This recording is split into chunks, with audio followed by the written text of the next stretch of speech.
subscribe to our Telugu TV online channel and also press the bell icons. అందరికీ కృతజ్ఞతాభివందనం అండి. ఈరోజు ఈ meeting ఇక్కడ అరేంజ్ చేయడానికి ముఖ్య కారకులు సిబిఐటి కాలేజెస్ అధినేత జయచంద్రారెడ్డి గారు. ఆయన అడగటం అంటే యాక్చువల్గా ఈ ఏరియాకి చాలా నీడ్ ఉంది, బాగా నీడ్ ఉంది. అడగటం నేను కొంచెం వెంటనే యాక్సెప్ట్ చేయటం, చాలా చక్కగా అరేంజ్ చేశారు, చాలా బాగా చేస్తా ఉన్నారు, అలానే చేశారు. ఇవాళ అద్భుతమైన అవసరం కూడా ఉంది. నిజం చెప్పాలంటే నేను ఇది లాస్ట్ ఇయర్ బిగిన్ చేసినప్పుడు ఇక్కడ ప్రొద్దుటూరు నుంచే ఇంకప్పుడు లేరు, వాళ్ళు వేరే ఊరు వెళ్ళిపోయారు, వేరే వాళ్ళు కూడా వచ్చారు. చాలా నేను ఎప్పుడు పొద్దుటూరు పేరు చెప్పేవాడిని, దాదాపు ఒక 50 మీటింగ్లో చెప్పుకుంటాను. పొద్దుటూరు నుంచి ఒక ఆవిడ వచ్చారండి నా దగ్గరికి. ఆవిడ చాలా 6 ఇంజక్షన్లు ఇన్సులిన్ చేసుకుంటా, ట్యాబ్లెట్స్ తీసుకుంటా చాలా క్రిటికల్ స్టేజ్లో వచ్చారు. వెంటనే తగ్గిపోయింది. తర్వాత మీటింగ్స్లో నేను పొద్దుటూరు కడప జిల్లా అని చెప్పేవాడిని. అలా అనుకున్నా. అప్పుడు ఆవిడ ఇక్కడ లేరు, బస్సులో ఉండి వచ్చేవాళ్ళు. ఏదైనా ఇక్కడ ముఖ్యంగా నేను వచ్చేటప్పుడు కూడా చూశానండి, చాలా బాధ అనిపించింది. రాయలసీమ నిజంగా అభివృద్ధికి ఎంత వెనకబడిందో అర్థమైంది. ఆ వచ్చేటప్పుడు పొలాలు ఏదో వస్తుంటే చాలా బాధేస్తుందండి. ఎక్కడ కూడా మధ్యలో కారులో వస్తుంటే అంత దూరాన విలేజెస్ కూడా పెద్ద కనిపించలేదు. విలేజెస్ కూడా ఎక్కడైతే సంపద ఉంటుందో ఆటోమేటిక్గా ఇళ్ళు అన్నీ వస్తాయి, బిజినెస్ ఎస్టాబ్లిష్మెంట్స్ అన్నీ ఉంటాయి, అన్నీ 1 by 1 డెవలప్ అవుతుంది. కానీ నీరు లేకపోవడం కారణంగా చాలా బాధ అనిపించింది. ఇవాళంతా బాధతోనే ఉంది. నిజం చెప్పాలని కొంచెం అప్సెట్గా అనిపించింది. అంటే మా జిల్లాల్లో కృష్ణా, గుంటూరు, గోదావరి ఆ జిల్లాల్లో అంటే ఇటువంటి వాతావరణం చూడడం ఎక్కువ పచ్చగా కనిపిస్తూ ఉంటుంది. సో చాలా బాధగా ఉంది. బట్ ఏంటంటే అది మనం చేయగలిగేది కాదు. బట్ ఏంటంటే ఆరోగ్యం ఏమీ లేకపోయినా ఆరోగ్యం ఉంటే ప్రపంచాన్ని ఏలచండి. ప్రపంచాన్ని జయించే శక్తి కేవలం ఆరోగ్యం ద్వారా వస్తుంది. అది కనుక చేతిలో ఉంటే అన్ని ఇటువంటి ప్రతికూల పరిస్థితులన్నీ కూడా మనం లెఫ్ట్ లెగ్తో తినచ్చండి. ఒక్కసారి పొద్దుటూరులో డయాబెటిక్ ఉన్నాళ్ళు బాధితులు చేయొద్దండి. ఒకసారి లిహనాలు ఎంతమంటే తక్కువ ఉండేవాళ్ళ కదా, రైట్. అంటే అందరూ బీపీ అలానే ఈ ఒబేసిటీ అంటే మొత్తం లేపుతారులేండి 2 చేతులు. అది అడగవలసిన లేదు, అడగను. సో చాలా పెద్ద ప్రాబ్లం ఉంది. ఎన్నాళ్ళు షుగర్కి చాలా భయపడి అదేదో ఒక మహమ్మారి ఏంటో చేస్తుంది, అసలు అయిపోయేవరా బాబు అని ఒక బ్రాండింగ్ వేసి మూడింటిని జబ్బుల కింద పరిగణించి మనమంతా ఏం చేస్తున్నామంటే చాలా చాలా భయపడి అసలు పేషెంట్ల కింద మారిపోయాం. అంటే జలుబు వచ్చింది, జలుబు వస్తే జలుబు పేషెంట్ అంటామండి, అంటావా? జలుబు పేషెంట్ అని ఎవరిని అంటావా? జలుబు చేసింది అంటావా? జలుబు చేసింది అంటాం. దగ్గు వచ్చిందంటే నేను దగ్గు పేషెంట్ని అంటావా లేదా దగ్గు వచ్చింది అంటావా? చెప్పండి. దగ్గు వచ్చింది అంటాం, దగ్గు పేషెంట్ అన్నాం. మరి వాటికంటే ఆఫ్టర్ ఆల్ డయాబెటిక్కి పేషెంట్ అని ఎందుకు అంటామండి? అనకూడదు. ఎన్నాళ్ళు అన్నారు, ఇక అనొద్దు. ఒక అబద్ధం గుర్తుపెట్టుకోండి. డయాబెటిస్ ఒక వ్యాధి, డయాబెటిస్ ఒక వ్యాధి. ఈ మాట అన్నది పచ్చి అబద్ధం, పచ్చి అబద్ధం గుర్తుపెట్టుకోండి. అదొక ఆఫ్టర్ ఆల్ వానపాపు లాంటిది. జస్ట్ ఆ చిటికేస్తే వెళ్ళిపోతుంది అంతే, that's all. After all diabetic పట్టుకుని ఒక పెద్ద ఏదో అనకుండా చేసినట్టు చూపించేసి దాన్ని వానపామును తీసుకెళ్లి ప్రపంచం నెత్తి మీద దాన్ని రుద్ది సర్వనాశనం చేశారు మన ఆరోగ్యాన్ని. ఎవరు డయాబెటిక్ పేషెంట్ లేరు, గుర్తుపెట్టుకోండి. డయాబెటిక్ లో మీరంతా ఎవరు పేషెంట్స్ కాదు, మీరంతా ఏంటంటే టాబ్లెట్లతో తయారు చేయబడ్డ పేషెంట్లు. మీరు ఏ 130, 140, ఏ 170 సడన్ గా బయటపడినప్పుడు మీరు వెళ్ళి ఉంటారు హాస్పిటల్కి. వెళ్ళగానే తక్షణం మీకు అయిపోయింది మీకు శాస్త్రంగా అని చెప్పని ఒక టాబ్లెట్ తగిలించి పెట్టారు. దురదృష్టం ఏంటంటే మీరు ఆ వెళ్ళిన రోజున, హాస్పిటల్కి వెళ్ళిన రోజున 170 చూపిస్తాయండి, లేదా 200 చూపిస్తాయండి. అబ్బాయి 2 రోజులు అన్నం మానేసారు, ఆ జనరేట్లే మానేసి 4 రోజులు కూరలు తింటారు అబ్బాయి అంటే 2వ రోజు కల్లా 90కి వచ్చి ఉండేవాళ్ళు మళ్ళీ 2వ రోజు కల్లా. కానీ మీరేం చేశారంటే వాళ్ళు టాబ్లెట్లు ఇచ్చారు, మనం వేసేసుకున్నాం. మనకేం తెలుసు? మనకు తెలియదు కదా. ఎవరైనా సరే డయాబెటిక్ లేని పర్సన్ ఒక అతను నాకు చెప్పండి.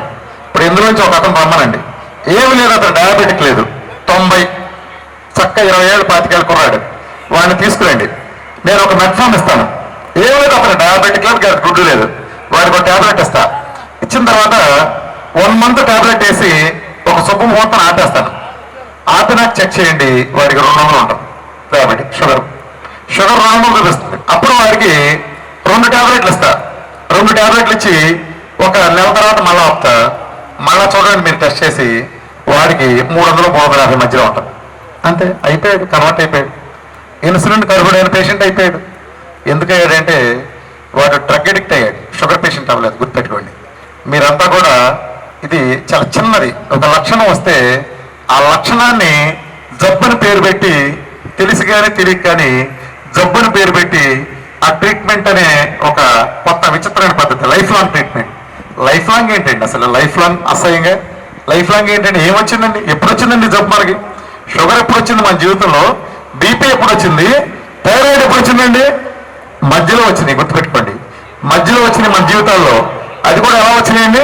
భయంకరమైన యాక్సిడెంట్ అయ్యి కాలు చేతి తెగిపోతే రాలేదండి. ఆఫ్టర్ ఆల్ తిండిలో కొంచెం కక్కుర్తి పడి ఏదో 4 స్వీట్లు ఎక్కువ తిని 4 పూటలు ఎక్కువ తింటే అందుకు వచ్చింది. అంతే, సింపుల్. అలా వచ్చిన దానికి జీవితాంత పనిష్మెంట్ ఏంటండి? చిన్న తప్పు చేసాం. ఇప్పుడు ఈ రోడ్లో మనం ఎదురు వెళ్తా ఉంటాం, ట్రాఫిక్ లో బండి వేసుకుని ఎదురు వెళ్తాం. బండి వేసుకుని ఎదురు వెళ్తా అంటే ట్రాఫిక్ కానిస్టేబుల్ ఆపుతాడు. ఆపితే పనిష్మెంట్ ఎలా ఉండాలంటే ఒక 500-1000 వేయాలి రాంగ్ సైడ్ వెళ్ళినందుకు, లేదా బండి తీసుకెళ్లి సీజ్ చేసి పోలీస్ స్టేషన్లో పారేయాలి, లేదా కోర్టుకు తీసుకెళ్లి ఒక రోజు నుంచోబెట్టాలి. అంతేగాని యావజ్జీవ చేస్తాం, ఉరిశిక్ష చేస్తామంటే అలాగండి బండి ఎదురెళ్ళి పాపానికి. ఇది అంతే. డయాబెటిక్ అనేది చాలా చిన్న పొరపాట్లు మన జీవితంలో చేసిన దాని వలన బీపీ కానీ, డయాబెటిక్ కానీ, థైరాయిడ్ కానీ ఇలాంటి అనేకం చిన్న పొరపాట్లు మనం వచ్చినాయి. దాన్ని తీసుకెళ్లి మందులు పెట్టి పెంచి పెద్ద చేసి ఇవాళ వటవృక్షంలాగా చేసి జీవితాలను నాశనం చేసి తీసుకెళ్ళాము. ఇవాళ డయాబెటిక్ కి ఆధునిక వైద్యంలో ఒక్కటే పరిష్కారం. మొదట ఒక్క టాబ్లెట్ తో బిగిన్ అవుతుంది. ఒక్క టాబ్లెట్, శుభముహూర్తం 2వ టాబ్లెట్, తర్వాత 3, 4, మళ్ళీ ఎంటర్ అవుతుంది ఇన్సులిన్. ఒక కొంచెం డోస్ ఇన్సులిన్, ఆ తర్వాత ఇంకా ఎక్కువ ఇన్సులిన్, ఇంకా ఎక్కువ. అలా చివరికి పర్యవసానం ఏంటంటే 10-12 ఏళ్ళ డయాబెటిక్ పేషెంట్ కి కన్ను పోవటం, కాలు పోవటం, నరాలకు సంబంధించిన వ్యాధులు రావటం, ముఖ్యంగా కిడ్నీలు పోవటం. ఇవాళ కొంతమంది నిజంగానే ఎంత సిల్లీగా మాట్లాడతారంటే వాళ్ళు చదువుకున్నారని నేనైతే అనుకోను. వాళ్ళు విద్యగా చదువుకున్నారేమో కానీ మరి కావాలని అబద్ధం చెప్తున్నారు ఏంటో. కిడ్నీకి సంబంధించి మాట్లాడతారు. 2017 అక్టోబర్ 9వ తారీఖు 7వ తారీఖు ఈనాడు పేపర్లో మెయిన్ పేజీలో, మెయిన్ ఎడిషన్లో ఒక స్టోరీ వచ్చిందండి. మెయిన్ ఎడిషన్ స్టోరీ ఏంటంటే కవర్ స్టోరీ మెయిన్ పేపర్లో. అదేంటంటే మన 2 రాష్ట్రాల్లో కిడ్నీ బాధితులు బాగా పెరుగుతున్నారు. కారణం ఏంటంటే విపరీతంగా పెరుగుతున్నారు. కారణం ఏం తెలిసారంటే 100కి 60% కారణం షుగర్, బీపీ అనే లక్షణాలు ఉంటాం. ఈ లక్షణాలు ఉన్న వాళ్ళందరికీ కూడా 100కి 60 మంది కిడ్నీ జబ్బులు వచ్చినానికి గ్యారంటీగా కిడ్నీ ప్రాబ్లం వస్తాయండి. 100కి 60 మందికి. ఇది ఒకటి.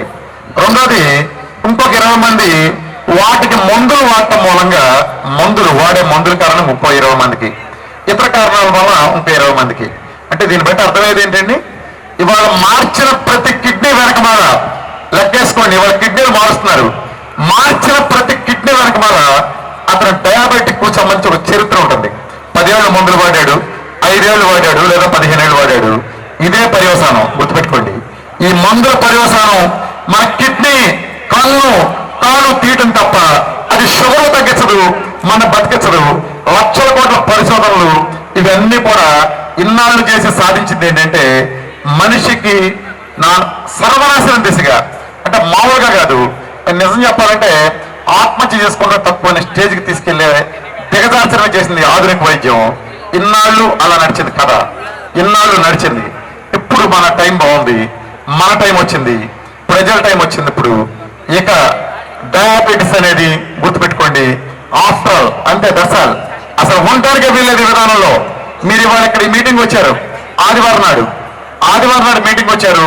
రేపటి నుంచి మీరు ఈ ప్రోగ్రామ్ బిగిన్ చేస్తే మీకు డయాబెటిక్ ఎప్పుడు పోతుందంటే రేపు మీరు ప్రోగ్రామ్ బిగిన్ చేసినట్టు కాదు, ఈ రాత్రి ఈ గ్రౌండ్లోనే మీకు ఇక్కడ డయాబెటిక్ పోతుంది. గుర్తుపెట్టుకోండి. ఇక్కడే మీరు వదిలిపెట్టి వెళ్ళిపోతారు. మీ టాబ్లెట్లు, ఇంజక్షన్లు, టైప్ 2 వాళ్ళంతా డ్రైనేజ్ లో పారేసిన పొద్దున మొదలు పెట్టండి. ఇంటికి వెళ్ళగానే విసిరి కొట్టండి డ్రైనేజ్ లో. ఇంకా మనం వాడాల్సిన తరం పట్టలేదు. ఎందుకు జరిగింది? ఎక్కడ పొరపాటు జరిగింది? ఎందుకు ఇవన్నీ తగ్గట్లేదు? ఎందుకు శాశ్వతం అన్నారంటే మీరు చిన్న కాన్సెప్ట్స్ కొన్ని అర్థం చేసుకోక తప్పని పరిస్థితి. మీరు అర్థం చేసుకోవాలి. ఉదాహరణకి మనకి విచ్చలవిడి స్పీడ్తో రోడ్డు మీద వెళ్తా ఉంటాం బైక్లో. అందరూ 50-60 తోలుతారు, మనం ఒక 100-120 కిలోమీటర్ స్పీడ్లో బయట వెళ్తాం. మలుపు వచ్చినప్పుడు మిగిలిన వాళ్ళు 10 కిలోమీటర్ స్పీడ్లో తోలుతారు, మనం 70 కిలోమీటర్లు 60లో తిప్పుతాం మలుపు. ఒక మలుపు కాకపోతే ఒక మలుపులో పడతాం, పడితే దెబ్బ తగులుతుంది, కాలు విరిగింది, మనం కింద పడ్డాం, యాక్సిడెంట్ అయింది, మోకాలు విరిగింది. మోకాలు విరిగితే ముందు వచ్చేది ఏంటంటే నొప్పి వస్తుంది కదా, కాలు విరిగితే నొప్పి వస్తుంది కదా, కాలు విరిగితే నొప్పి వస్తుంది. నొప్పి అనేది లక్షణం, కాలు విరిగింది కాబట్టే నొప్పి వచ్చింది. అసలు జబ్బు కాలు ఎరగటం. కానీ మనం ఏం చేస్తామంటే నొప్పి వచ్చింది కదా, నొప్పి తగ్గితే సమస్య పరిష్కారం అన్నట్టు అనుకుని పెయిన్ కిల్లర్ ఒకటి ఇస్తాం నొప్పి తగ్గడానికి. అప్పుడు వెంటనే తగ్గిపోతుంది. కాలు మొక్కలయ్యే ఉంటుంది కానీ నొప్పి ఉండదు. పెయిన్ కిల్లర్ మహత్యం. ఎంతసేపు ఉంటుందండి అది? ఒక రోజు ఉంటుంది లేదా ఒక పూట ఉంటుంది. ఆ పెయిన్ కిల్లర్ ప్రభావం తగ్గే టయానికి మళ్ళా గింగిరాలు తిరిగి నొప్పి వస్తుంది, మళ్ళా ఇంకో ఇంజక్షన్ చేస్తారు. అలా చేస్తా వెళ్తారు. అలా వచ్చినప్పుడల్లా చేస్తా ఒక నెల చేస్తారు. ఆ తర్వాత ఏమవుతుందంటే ఆ పెయిన్ కిల్లర్ ఇంజక్షన్కి మన నొప్పిని కంట్రోల్ చేసే శక్తి కోల్పోతుంది ఒక్కదానికి. అప్పుడు మీరు 2 చేస్తారు. తర్వాత ఒక నెల చేసినాక అది చాలదు, 3 చేస్తారు. ఇంతే డయాబెటిక్ ట్రీట్మెంట్ ఇప్పటిదాకా జరుగుతూ వచ్చింది అంతే. ఎందుకు చేస్తా వచ్చిందంటే దీని అందరికి కారణం అసలు రోగం కాలు ఎరగటం. గుర్తుపెట్టుకోండి, రోగానికి మూలం కాలు విరిగి ముక్కలు అవటం. ఆ నొప్పి అనేది దాని లక్షణం. ఇది ఉన్నంతకాలం ఇది ఉంటుంది, దీన్ని సెట్ చేస్తే ఇది ఉండదు. ఇది మర్చిపోయి లక్షణానికి, రోగాన్ని వదిలేసి లక్షణానికి ట్రీట్మెంట్ చేయడం మొదలు పెట్టాం. అందుకే మీరు ఎన్ని జీవితాలు చేసినా సరే డోసు పెరుగుతూ వెళ్తుంది తప్ప దాని మూలన పావన ఉపయోగం ఉండదు, తగ్గదు. నొప్పి తగ్గితే పెయిన్ ఎలా తగ్గుతుందండి? దీనికి ట్రీట్మెంట్ చేయాలి. ఇది మిస్ అయింది. డయాబెటిక్ లో జరిగేది ఏంటంటే డయాబెటిక్ కూడా ఇన్నాళ్ళు ఒక రోగం అని నమ్మారు, దానికి ఒక విభాగం పెట్టారు. డయాబెటిక్ ఒక విభాగం పెట్టడమే అబద్ధం. అసలు భారతదేశంలో డయాబెటాలజీ అనే విభాగమే లేదు. ఇది కొత్తగా పుట్టుకొచ్చిన విభాగం. డయాబెటాలజిస్ట్ అన్న పదమే లేదు, ఇది కూడా కొత్తగా పుట్టుకొచ్చింది. ఆటోమేటిక్ గా ఒక లక్షణం డయాబెటిస్ గుర్తుపెట్టుకోండి. డయాబెటిస్ రోగం కాదు, అది వేరే రోగం తాలూకు లక్షణం. అసలు రోగం ఏంటో ఇన్నాళ్ళు పట్టించుకోరా, దాన్ని పెంచి పోషిస్తా లక్షణానికి ట్రీట్మెంట్ చేసాం. మీరు ఎంతకాలం లక్షణానికి ట్రీట్మెంట్ చేస్తే అంతకాలం అది పెరుగుతున్నది తప్పితే తగ్గదు. ఇన్నాళ్ళు జరిగింది. For more updates, please subscribe to our channel Telugu TV Online and please ring the bell.